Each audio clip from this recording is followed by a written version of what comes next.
Uma boa noite, meus irmãos, mais uma vez juntos aqui para estudarmos a palavra de Deus. Nós estamos vivendo uma época em que é muito mais procurado o reconhecimento por ter alguma coisa do que ser alguém com um bom caráter, ser alguém com boas atitudes, ser alguém que manifeste integridade de forma que torne-se respeitável pelo que é e não pelo que tem. No encontro com Jesus, nós temos aqui a história de um jovem rico. Evangelho de Lucas, capítulo 18, do verso 18 ao verso 30. A palavra de Deus, ela diz assim: Certo homem de posição perguntou-lhe: Bom mestre, que farei para herdar a vida eterna? Respondeu-lhe Jesus: Por que me chamas bom? Ninguém é bom senão um, que é Deus. Sabes os mandamentos: Não adulterarás, não matarás, não furtarás, não dirás falso testemunho, honra teu pai e a tua mãe. Replicou ele: Tudo isso tenho observado desde a minha juventude. Ouvindo-o, Jesus disse-lhe: Uma coisa ainda te falta. Vende tudo o que tens, dá-o aos pobres e terás um tesouro nos céus. Depois, vem e segue-me. Mas ouvindo ele estas palavras, ficou muito triste, porque era riquíssimo. E Jesus, vendo-o assim triste, disse: Quão dificilmente entrarão no reino de Deus os que têm riquezas. Porque é mais fácil passar um camelo pelo fundo de uma agulha do que entrar um rico no reino de Deus. E os que ouviram disseram: Sendo assim, quem pode ser salvo? Mas ele respondeu: Os impossíveis dos homens são possíveis para Deus. E disse Pedro: Eis que nós deixamos nossa casa e te seguimos. Respondeu-lhe Jesus: Em verdade vos digo que ninguém há que tenha deixado casa, ou mulher, ou irmão, ou pais, ou filhos por causa do reino de Deus, que não receba no presente muitas vezes mais e no mundo por vir a vida eterna. Ore comigo. Nosso Deus, o nosso desejo hoje é um desejo para contigo, porque experimentamos a tua salvação em Cristo. Mesmo assim, Senhor, nós somos seduzidos e tentados o tempo inteiro em viver, Senhor, uma vida de um reconhecimento pessoal, de um engrandecimento próprio. E isso nós sabemos, Pai, que torna a nossa vida perigosa. Perigosa no nosso relacionamento contigo. Pode ser reconhecida pelas pessoas, mas se simplesmente for só isso, nós sabemos que nós estaremos fadados a uma vida minguada, mirrada, a uma vida, Senhor, que vai perder o sentido a cada dia mais no relacionamento que temos com o Senhor hoje. Esteja nos ajudando no estudo da Tua Palavra nesse instante e que no exemplo, Pai, dos homens, ó Deus, que estarão ali sendo ouvidos através do ressoar do Senhor aos nossos corações. Nós vejamos nessas personagens históricas, ó Deus, da Tua Palavra, que precisamos do Senhor aprender para a nossa caminhada diante do Senhor, ó Deus. Cuide de nós, abençoe-nos e ilumine-nos. Em nome de Jesus. Amém.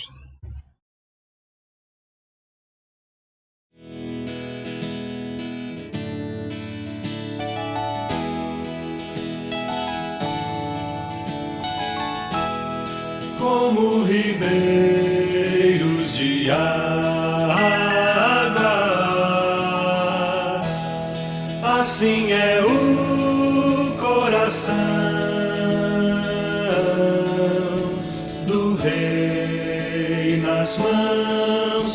Senhor.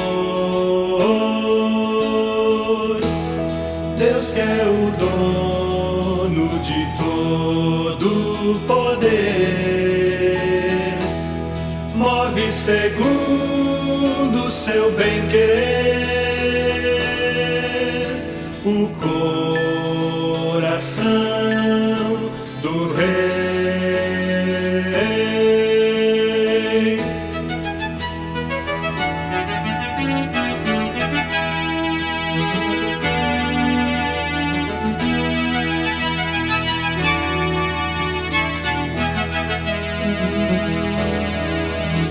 O coração do Rei, como ribeiros de águas, assim é o coração do Rei nas mãos do Senhor. Deus que é o Deus de todo poder, move segundo o seu bem-querer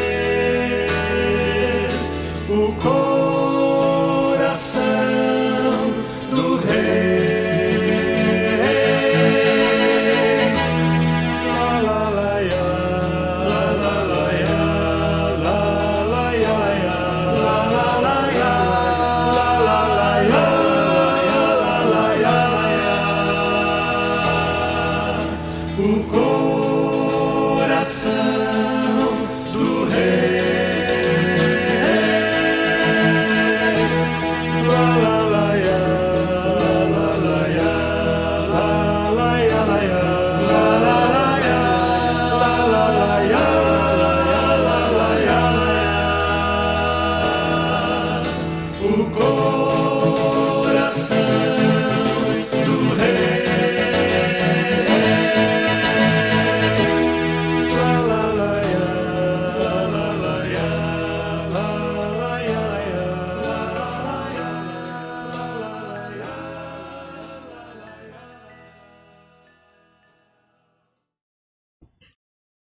Não há dúvida nenhuma que um dos grandes desafios que nós enfrentamos é o desafio do orgulho, o desafio da soberba, o desafio da arrogância.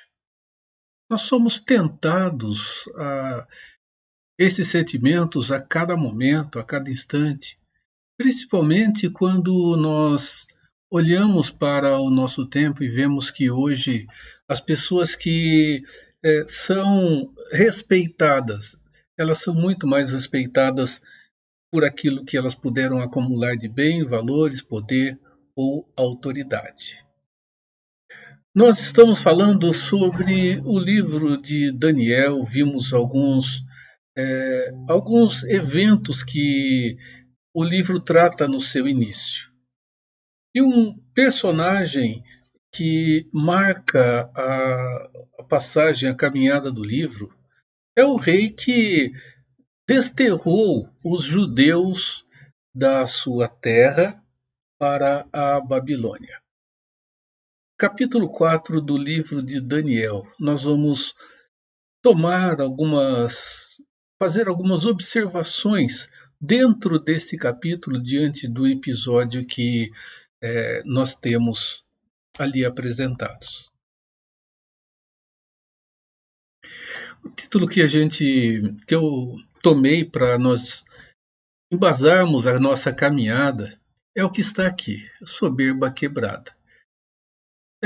A soberba que nós encontramos no rei Nabucodonosor, nós observamos o que ela lhe trouxe e como Deus trabalhou para que a sua vida fosse transformada. Os capítulos 1, 2 e 3 do livro de Daniel, eles trazem particularmente 3 episódios bem distintos, 3 episódios bem definidos. Vamos lembrar que o rei Nabucodonosor, ele havia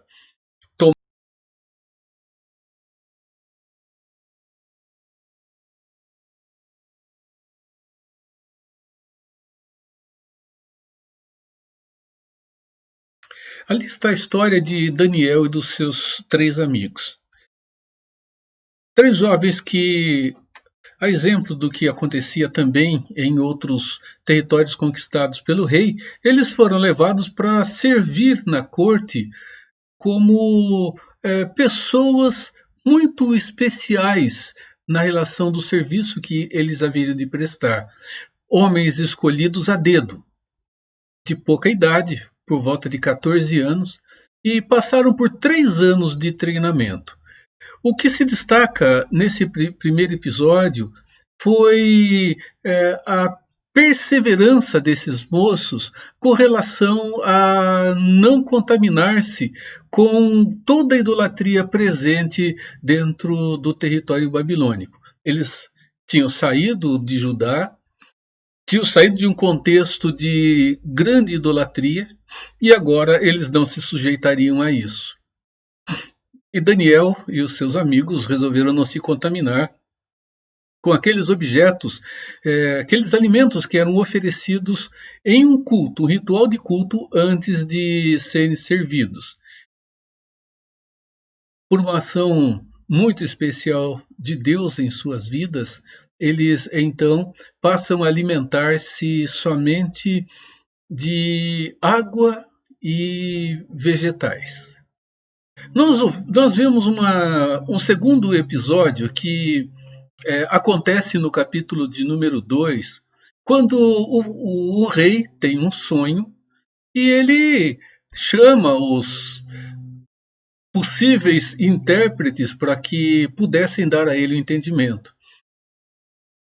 A grande questão que envolve esse momento foi que o rei ele pediu para que os encantadores, os feiticeiros, os magos, os caldeus, dissessem a ele, não a interpretação do sonho, mas o sonho e a interpretação. E na sua crueldade, no seu coração de pura impiedade, o rei então, ele determina que se não fossem eles capazes de fazer o que ele estava pedindo, todos seriam mortos. E Daniel e seus amigos entraram no pacote, foram levados também à morte, já que ninguém conseguiu dizer o sonho ou interpretar o sonho. E Daniel, então, chama os seus amigos, conversa com eles, buscam a Deus, e Deus então dá a Daniel aquilo que o rei estava querendo. Daniel vai, conta a ele o sonho, e não apenas isso, dá a interpretação, e o rei então agora exalta a Daniel, engrandece a Daniel, coloca Daniel numa alta posição. A pedido de Daniel, seus próprios amigos são colocados também como administradores do rei dentro da província babilônica. E nós observamos que o próprio rei, ele exalta ao grande Deus de Daniel. Nós caminhamos para o capítulo de número 3. Aquilo que era comum está acontecendo. Uma grande estátua é construída por Nabucodonosor, 27 metros por 2,70, e na consagração daquela estátua, todos deveriam se curvar em adoração. E os amigos de Daniel, que são os personagens naquele momento, eles não se curvam e são jogados, então, por decreto real, na fornalha acesa. Ali, outro fato sobrenatural acontece. Eles são jogados numa fornalha acesas muitas e muitas vezes mais. Os próprios homens que os lançaram lá dentro morreram. Eles simplesmente não tiveram sequer um fio de cabelo chamuscado, não saíram de lá com qualquer cheiro de fumaça, e um quarto homem estava lá dentro e não era Daniel. Provavelmente ali a interpretação nos diz que tínhamos a segunda pessoa da divindade, Jesus, que se fez presente ali. Mais uma vez o rei ele exalta ao Deus dos amigos de Daniel, ao grande Deus, a ponto de determinar por decreto que quem ousasse ter qualquer ato contra o Deus desses homens fosse morto e a sua casa fosse totalmente destruída. Então nós temos esses três episódios que sucessivamente eles vieram acontecendo. Vamos lá. Essa introdução, ela nos dá então o apanhado desses capítulos. Já temos no capítulo de número 4, na sua introdução, o rei exaltando a Deus pelas ações de Deus sobre a vida dele como rei. Uma particularidade vai se destacar durante todo esse capítulo. Nabucodonosor é o personagem central. Ele está narrando aquilo que aconteceu com ele. Ele está narrando, ele está registrando ali aquilo que houve em sua vida para que chegasse ao que apresenta o final do capítulo de número 4. Uma vida que agora sofreu profunda transformação. Então, o verso de número 4 dá início à narrativa dos acontecimentos com o rei Nabucodonosor. Ali começa e nós vamos ver a narrativa caminhar até o final do capítulo de número 4.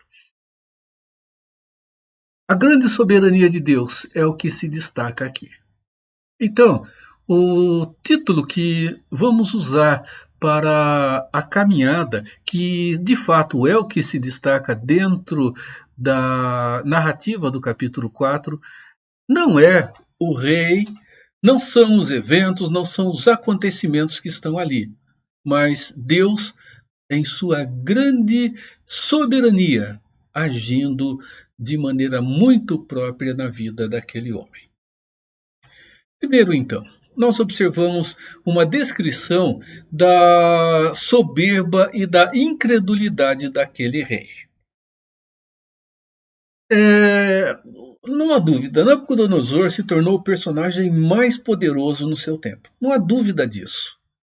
Ele cresceu de tal forma que a Babilônia conquistou praticamente todos os lugares que puderam ser dominados. Ele, de maneira muito especial, nós observamos os capítulos particularmente 2 e 3. Ele tinha observado a fé de Daniel em um determinado Deus aos seus olhos. Ele viu aquilo que Deus lhe fez quando lhe dá o conhecimento do sonho através de Daniel e a interpretação dele. Aí ele ficou impressionado com o que houve. Nós observamos o capítulo de número 3, os amigos de Daniel sendo lançados dentro de uma fornalha ardente, com fogo muito alto. Nada aconteceu.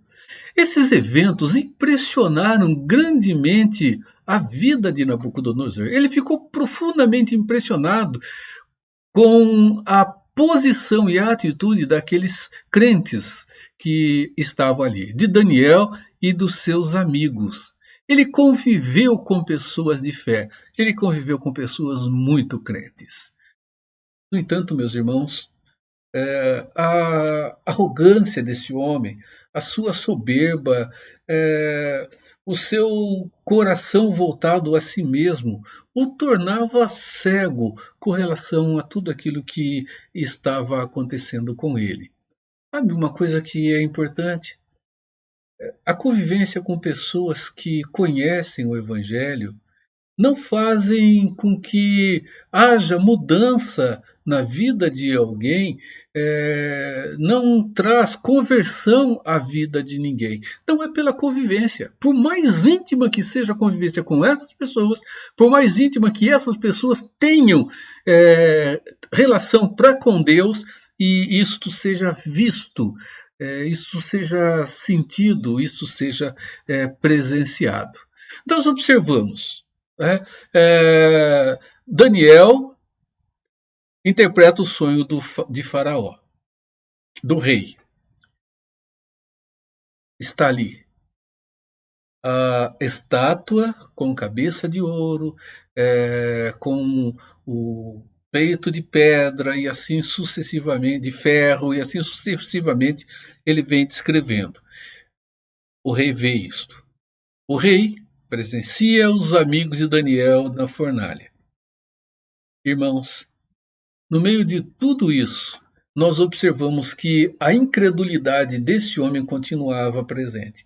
Ele continuava o mesmo incrédulo de sempre. Viu o milagre acontecer, viu o sobrenatural diante de si, mas continuou ainda cego à palavra de Deus, continuou surdo à voz de Deus e continuou caminhando, tateando de um lado para outro na sua cegueira espiritual.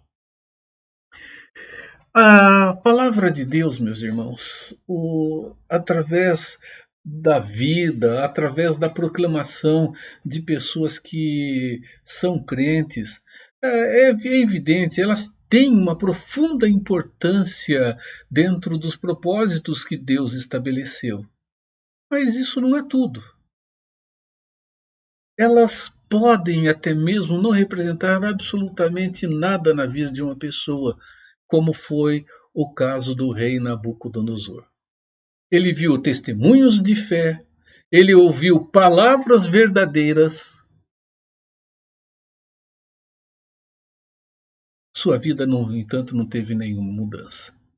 O texto que eu li no início, de Lucas 18, de 18 eu li até o 30, ele traz aqui alguns destaques, né, que nos ajudam. Aquele jovem que procura Jesus, rico, ele chega e ele procura agora de Jesus direção para conquistar a vida eterna. E Jesus diz simplesmente: cumpra todos os mandamentos. E ele diz: eu tenho feito isso desde a minha adolescência. Eu sempre tenho feito tudo isso. Jesus fala: tudo bem, agora vende, dá aos pobres e depois você me segue. E o jovem, então, entristecido, decidiu por não fazer isso. Jesus ele faz uma afirmação sobre a riqueza e sobre a relação do coração. E é feita a ele uma pergunta: como é que então alguém pode ser salvo? A resposta foi bem simples. O que é impossível para os homens é possível para Deus. Aqui nós entendemos um pouco daquilo que aconteceu com Nabucodonosor, do que acontece com cada um de nós, o que acontecerá com cada pessoa que depois de nós virá na sua vida para com Deus e daqueles que já vieram. Quem é que pode ser salvo? Quem é que pode ter a vida transformada? Esse jovem conhecia os mandamentos, ele conhecia, ele deu o testemunho do evangelho já havia chegado até ele. No entanto, nós observamos que Jesus faz uma dura observação quando ele fala a respeito da questão da riqueza, a questão do próprio coração. E aqui ele mesmo dá a resposta. Para os homens é impossível que consigam chegar à salvação. É um ato possível para Deus, dentro do impossível dos homens. Saber, meus irmãos, sobre a verdade não significa que agora se crê nessa verdade. Absolutamente. Se a palavra de Deus ela tomar o nosso ouvido, mas não descer para o nosso coração, isso não vai trazer efeito que vá transformar a nossa vida. Não vai trazer uma mudança de direção em nenhum de nós. Irmãos, alguém pode se acostumar a ouvir até aquele momento em que o que ele está ouvindo não vai fazer diferença nenhuma mais. Deixa eu contar uma historinha para vocês. Quando eu era criança,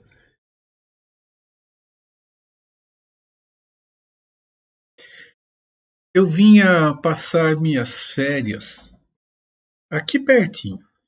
Morava em Botucatu e tinha os meus tinha os tios muito queridos que moravam aqui em Iperó, né?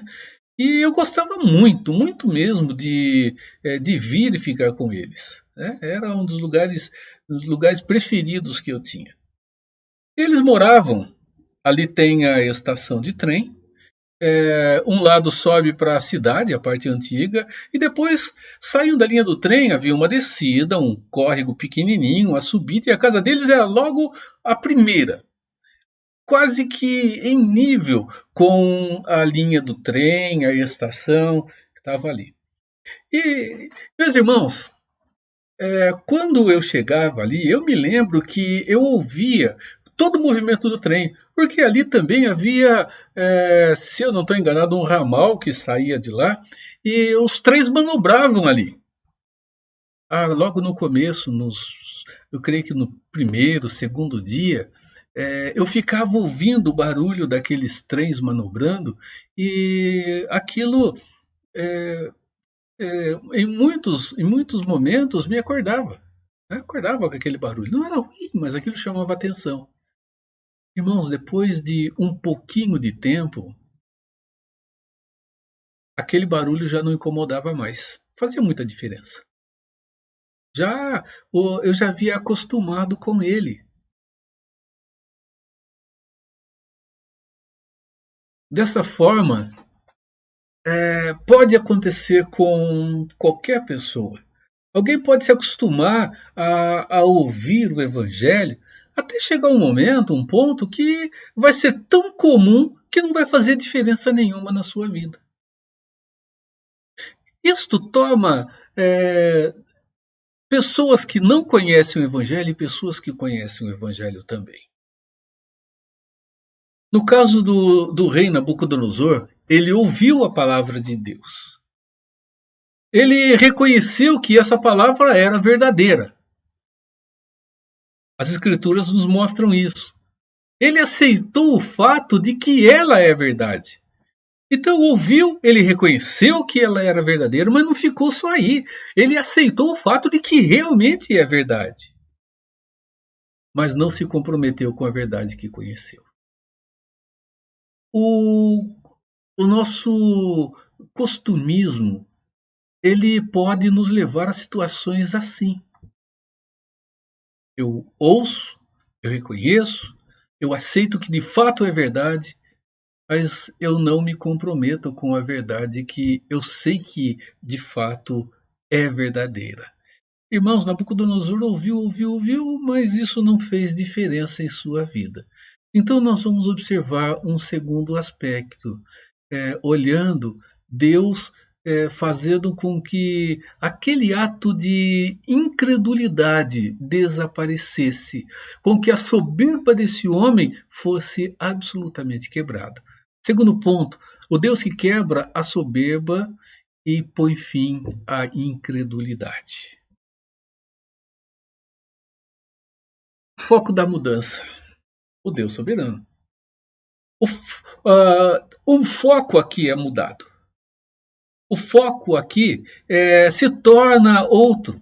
Os elementos que nós encontramos aqui dentro dessa narrativa, quando fala da revelação, né, dos sonhos de Nabucodonosor, de Daniel, nós observamos o próprio Nabucodonosor. Eles são coadjuvantes, eles não são os elementos principais deste capítulo. Eles são coadjuvantes da soberania de Deus que aqui se destaca.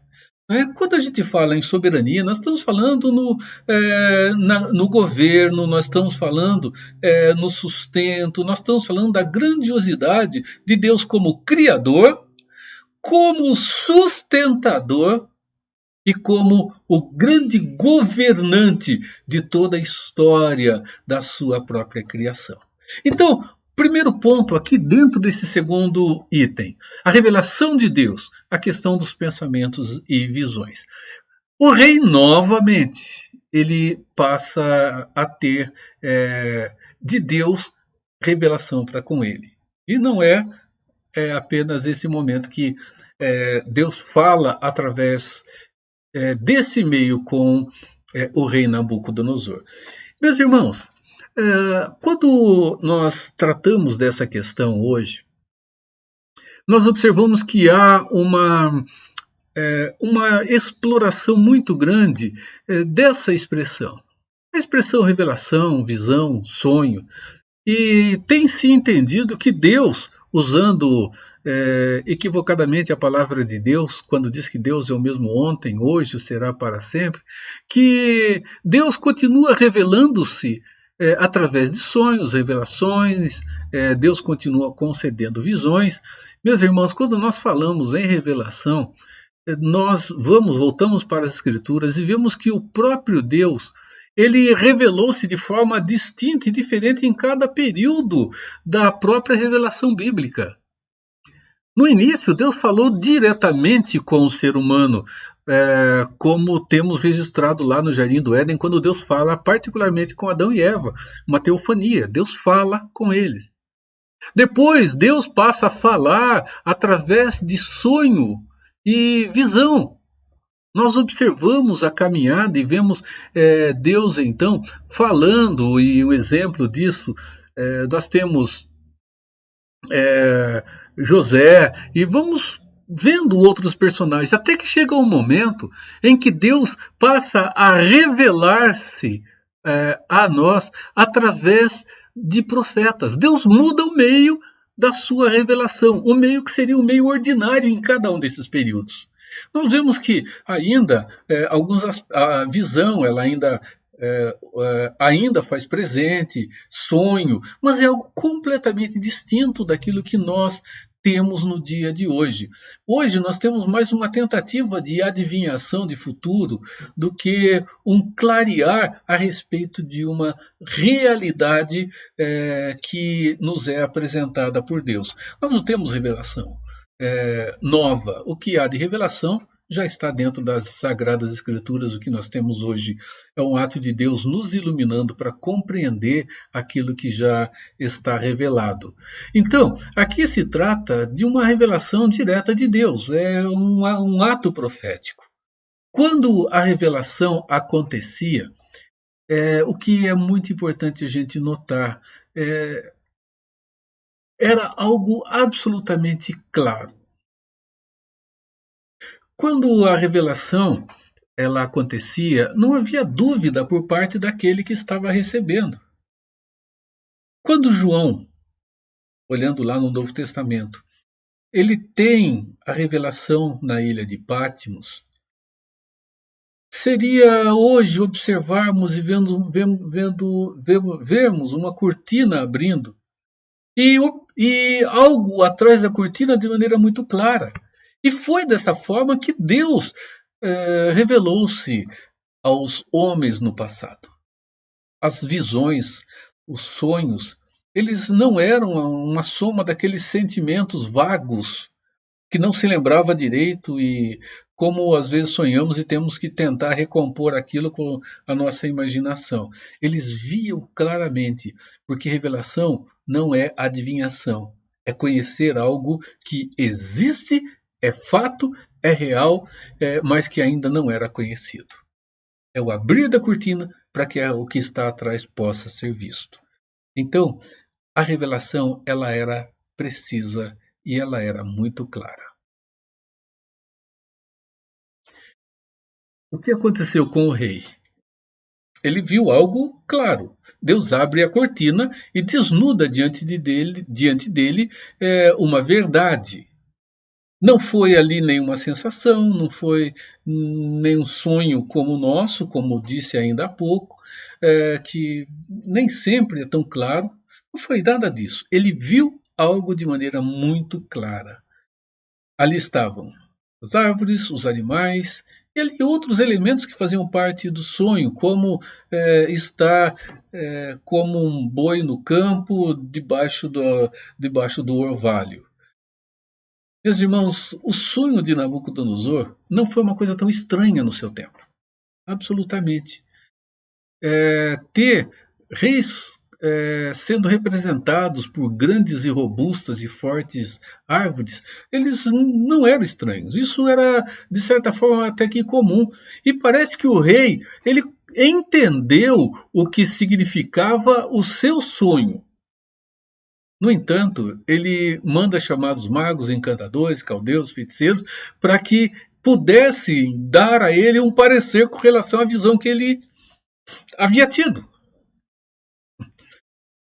Parece, meus irmãos, que o que ele procurou com esses magos, encantadores, feiticeiros e caldeus foi a esperança de encontrar neles uma interpretação diferente daquela que ele sabia que receberia quando chamasse aquele que de fato podia interpretar o seu sonho. Ele já tinha experimentado a interpretação de sonho anteriormente com Daniel. Ele sabia que Daniel interpretaria o seu sonho de maneira clara e de maneira precisa. Talvez ele estivesse evitando ouvir a verdade que ele já sabia através do que ele conhecia dos elementos que veio no ato da revelação do próprio Deus. Então nós vamos ver que Daniel interpreta o seu sonho. E o segundo aspecto, nós vamos ver aqui a humilhação do rei e a sua conversão.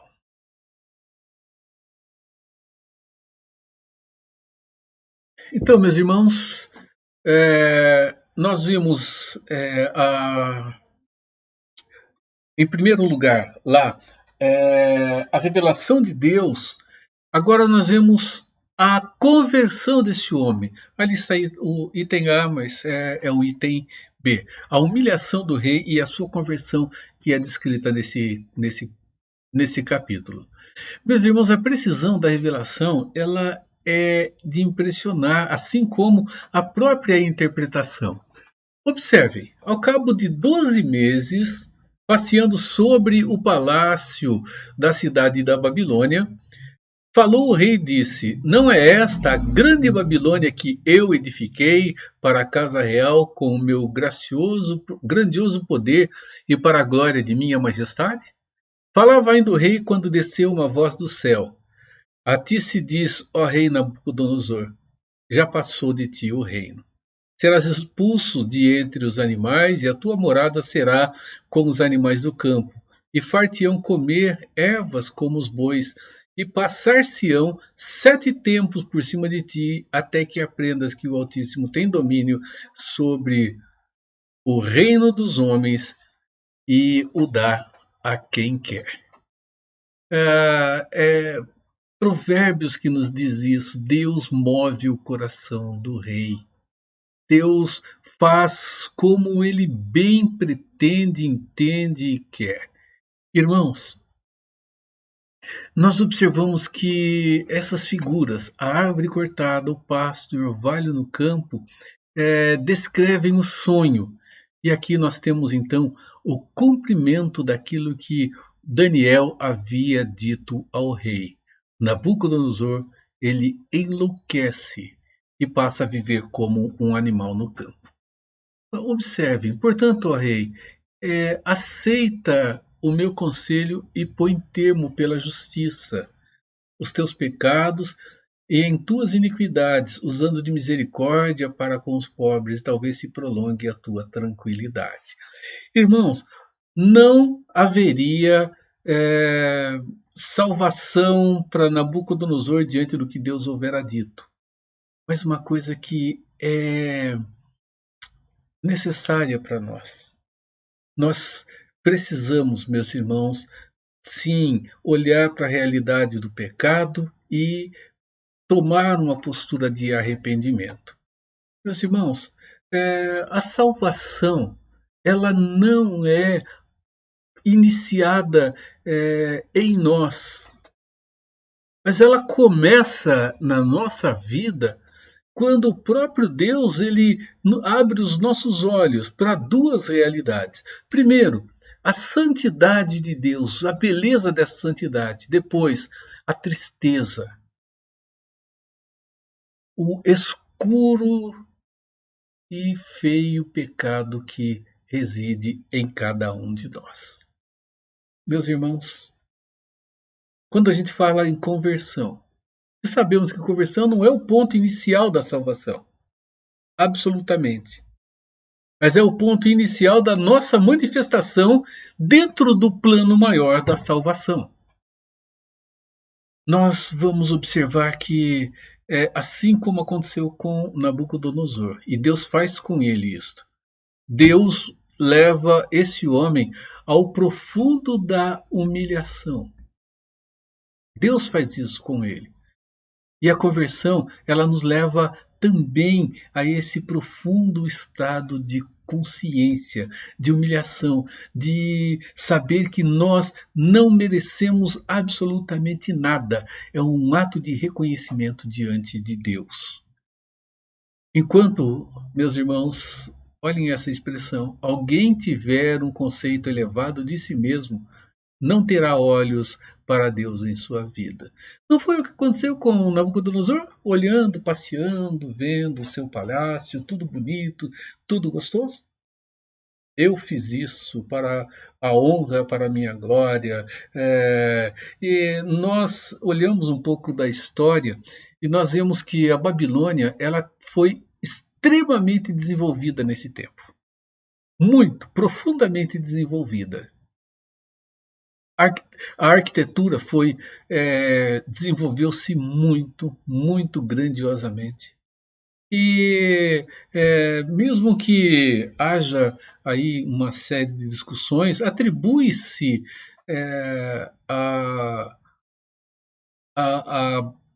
ao rei a construção dos famosos jardins suspensos da Babilônia, uma das 7 maravilhas do mundo antigo. Irmãos, olhem para as palavras de Jesus quando fala do fariseu e do publicano. Enquanto o fariseu estava em pé sobre a sua própria arrogância, né, nós observamos o publicano de joelhos diante da sua simplicidade. E observem o texto da palavra de Deus. A oração do fariseu, ele estava em pé, no lugar que todos podiam ver, e a sua oração era essa: eu te agradeço porque não sou como esses homens, roubadores, injustos e adúlteros, e nem como esse publicano. Ele diz: eu jejuo, eu dou o dízimo. As palavras do publicano foram: Senhor, seja favorável a mim que sou pecador. E Jesus diz: esse foi justificado de fato. Irmãos, Deus derruba a cada um de nós da sua arrogância, não tenha dúvida disso. Todo o tempo, foram 7 períodos que Nabucodonosor enfrentou. Todos eles foram necessários para que a arrogância de Nabucodonosor fosse quebrada como precisava. Eu peguei uma expressão aqui de Stuart Olyott, que diz o seguinte: a verdadeira conversão está inseparavelmente relacionada ao arrependimento sincero, com a humildade, a humilde postura de reconhecer sua culpa, o erro, a fraqueza, a falta de dignidade, a franqueza e incapacidade, a condição miserável de pecador. Essa é a situação que nós enfrentamos. Irmãos, enquanto nós não formos absolutamente quebrados dentro do nosso orgulho, nós não reconheceremos a grandiosidade de Deus, a nossa pequenez e a nossa necessidade. Nós vamos sempre achar que nós somos aqueles que têm alguma partezinha, que têm feito alguma coisa ou que merecem algo. Terceiro ponto. Nós observamos que nós vivemos num tempo em que a proclamação do verdadeiro evangelho é uma missão que tem que acontecer com urgência. Urgente esse acento, eu não sei como foi parar ali. O homem, meus irmãos, está diante de Deus de uma maneira que ele não consegue reconhecer-se como o que ele é de fato no nosso tempo, por essa grande distorção teológica que nós estamos vivendo. Pergunta: o homem se humilha para se relacionar com Deus salvificamente, ou ele é humilhado por Deus para poder se relacionar com ele? É evidente que esses dois elementos eles estão presentes. Mas ninguém vai se humilhar para se relacionar com Deus dentro da caminhada da salvação se ele não for humilhado com Deus, por Deus, e esse ato de humilhação o levar ao reconhecimento da necessidade que ele tem de salvação. Quando o pensamento ele volta para esse aspecto que envolve a proclamação do Evangelho, a gente tem uma urgência na pregação do Evangelho. Irmãos, nós observamos e vemos que não há caso perdido. Nabucodonosor ele se torna um exemplo para isso diante de nós. Imagina o seguinte: aquele homem tentou acabar com os remanescentes, parte dos remanescentes fiéis de Deus. Tentou matar Ananias, Azarias e Misael, Mesaque, Sadraque e Abdenego. Os remanescentes fiéis. Esse homem poderia agora se tornar um remanescente tendo a intenção de matar aqueles que eram os remanescentes de Deus? Meus irmãos, quando a gente fala em remanescente, nós estamos falando em um cumprimento da verdade de Deus quando nos mostra que sempre haverá aqui, até que Cristo volte, pessoas que creem nele, que são fiéis a ele e que o servem. Não serão maioria. Isto é bem provável. Serão minoria. Mas eles nunca deixarão de existir. Nunca. Absolutamente.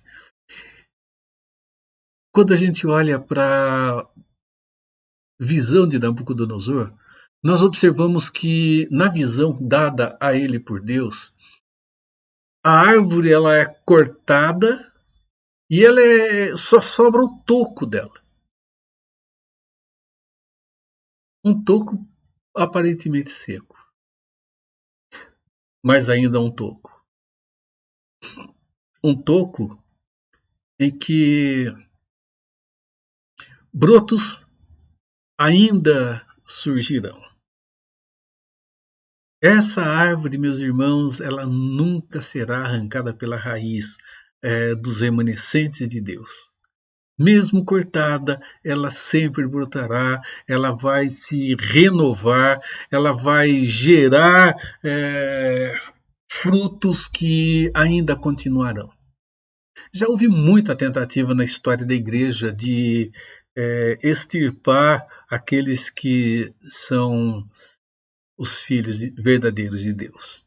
Irmãos, Deus não permitirá que haja um exterminar de todo o seu povo, de toda a igreja verdadeira. Pode acabar com as denominações, mas nunca conseguirá acabar com a verdadeira igreja que é composta por todos os filhos de Deus, aqueles que foram remidos em Cristo, do qual ele próprio, Cristo, é o cabeça. Então, a gente vai observar que a gente deve entender que não existe gente difícil. Absolutamente não é gente duro.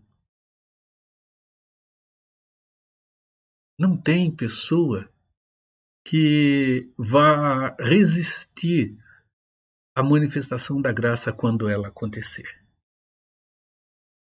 Vou lembrar de uma coisa. Todos os seres humanos são pessoas que nascem rebeldes para com Deus. E segundo Jeremias, todos têm um coração duro, coração gelado para com o Senhor.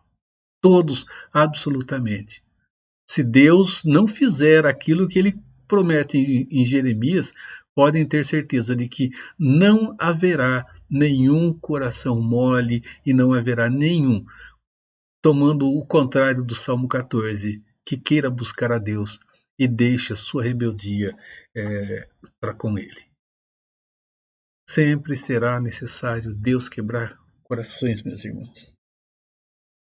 Sempre será necessário Deus operar essa transformação. Olhem o texto de Isaías: do tronco de Jessé sairá um rebento, e das suas raízes o renovo. Nós sabemos da profecia messiânica que está aqui. Irmãos, é o que Deus tem feito dia após dia, e tem feito em nossa vida e através de cada um de nós. Vejam só. Agora, pois eu, Nabucodonosor, louvo, exalto e glorifico ao Rei do céu, porque todas as suas obras são verdadeiras e os seus caminhos justos, e pode humilhar aos que andam na soberba. Nabucodonosor está encerrando a sua narrativa, mostrando que não existe absolutamente ninguém que possa resistir a Deus quando da sua manifestação. Olha só, sacrifícios agradáveis a Deus são o espírito quebrantado, o coração compungido e contrito. A esse Deus não despreza. E, meus irmãos, é Deus quem faz a mudança acontecer. Agora, acontecida a mudança, é na ação do Espírito que nós tomamos uma posição de quebrantamento, de contrição, uma posição de simplicidade e humildade diante do Senhor. Nós não devemos ter medo de uma coisa. Não devemos ter medo de sermos quebrantados por Deus. Agora, lembre de uma coisa. Deus vai nos quebrantar sim, porque Deus vai botar o nosso orgulho no chão. Tudo isso porque Ele nos ama. Tudo isso porque Ele nos quer junto para com Ele. Agora, uma coisa importante, né? Não devemos ter medo, porque o Deus que quebranta é aquele que pode restaurar, e somente Ele. Não há absolutamente nenhum outro. Meus irmãos, nós precisamos de Deus para que a nossa vida caminhe com a humildade que precisa. Nós temos esta necessidade. Nós somos pessoas soberbas, arrogantes, somos pessoas que se julgam autossuficientes. E, irmãos, a história de Nabucodonosor, vivendo como um animal selvagem no campo, nos mostra que por mais que nós achemos poder alguma coisa, que nós queiramos escrever a nossa história, nós podemos fazer muito e temos que fazer muito dentro dos limites que Deus estabeleceu. Mas vamos nos lembrar, Deus nunca deixou de ser o Deus soberano sobre tudo.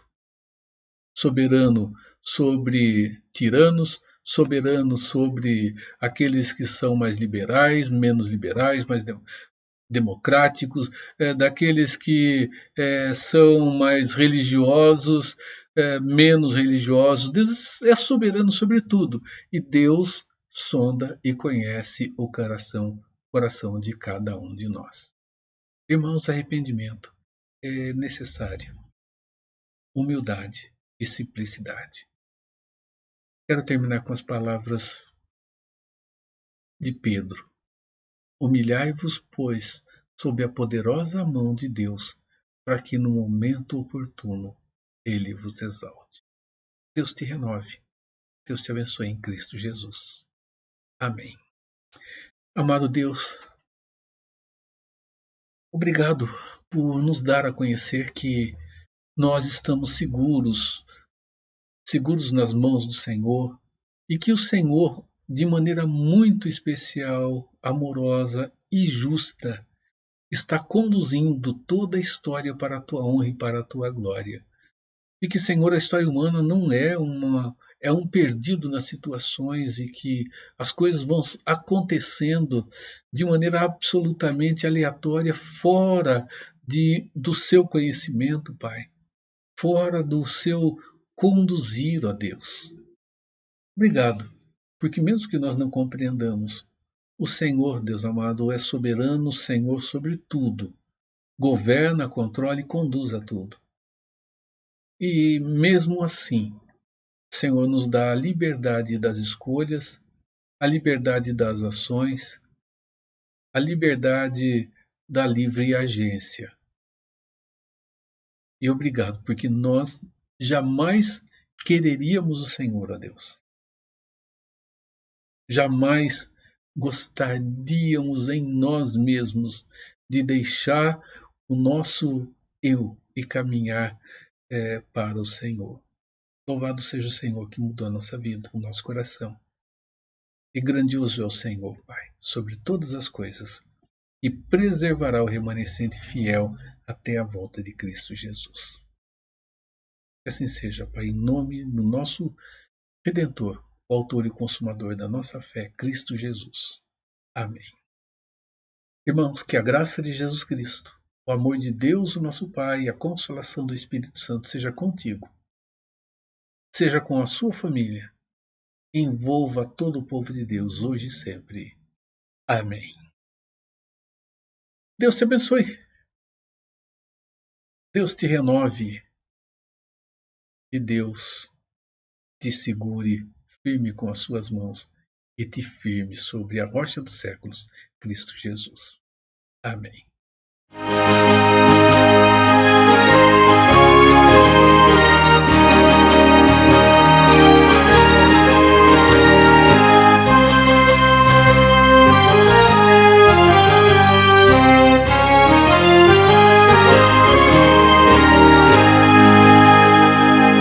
Disse Jesus, ide por todo o mundo e pregai o eterno dom da salvação que com amor profundo dá ao Deus gracioso e bom, tendo na cruz a afirmação do amor, proclamai o dom do Redentor.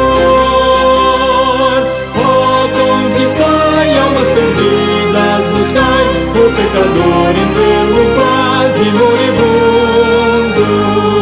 Vamos, irmãos, levar essa luz ao mundo inteiro.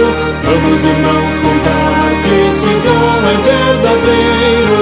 Vamos, irmãos, pregar muito confiados no Cordeiro, que na cruz já fez a nossa redenção. Todos marchemos neste grande intento de pregar a salvação, sem recuar, sempre mostrando alento, se cumpramos a missão que o Salvador Cristo Jesus nos deu. Ele está também no posto seu. Diz-nos o Rei, sempre convosco estarei. Vamos, irmãos, bem firmes neste pensamento. Vamos, irmãos, levar essa luz ao mundo inteiro. Vamos, irmãos, contar que esse dom é verdadeiro. Vamos, irmãos, pregar muito confiados no Cordeiro, que na cruz já fez a nossa redenção.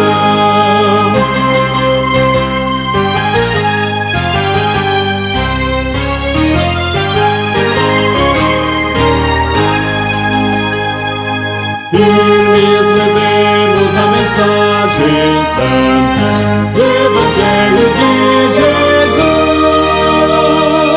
Esta mensagem divinal que encanta, expandindo graça e luz, cheia de bênçãos do glorioso Deus, que conhece os escolhidos seus.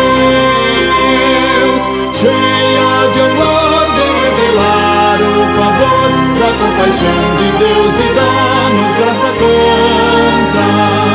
Vamos, irmãos, levar essa luz ao mundo inteiro. Vamos, irmãos, contar que esse dom é verdadeiro. Vamos, irmãos, pregar muito confiar